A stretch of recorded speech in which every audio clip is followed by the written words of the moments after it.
Alright, welcome back, guys. We just came back from Wimborne. Here's our Beast 2 project. Sadly, we didn't make it to Wimborne with Beast 2 this year because I guess the timeline was too tight and I picked the wrong parts, is the biggest thing. So that clutch is underneath there. It won't hold up to the power of the twin or the torque coming from the axle being all solid. The back axle itself, it's tweaking in the frame. So we gotta put some supports or something on that. So I ended up just calling out to a bunch of my friends that I built mowers for and came up with this. So this is a 1998 Craftsman that I built previously.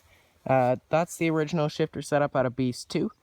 It's all factory stock components on that portion of it. Just a hole cut in the fender to convert it to fender shift instead of being down here.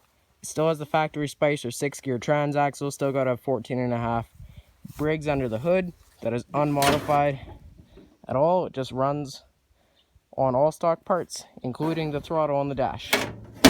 And yeah, we got some drop spindles on here that have a huge amount of camber, as you can see. And yeah, we ended up placing third in our class because of this.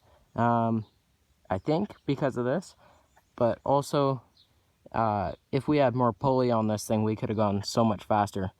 But right now, as it sits, you can go around just about any corner you want as fast as this mower goes with that much camber on those tires, which I realize that that one has less. But yeah, so the only problem with having this much camber is you do touch the paint occasionally with the tires. Once, twice, 5 or 6 times. And yeah, you do end up scrubbing paint off with the inside edge of the tire. But, you know, is what it is. We're just gonna hope for the best for next year, that Beast 2 can be ready.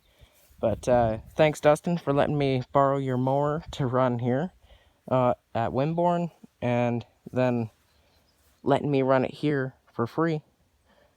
All that he asked of it was that if you break something, fix it, which is totally fair.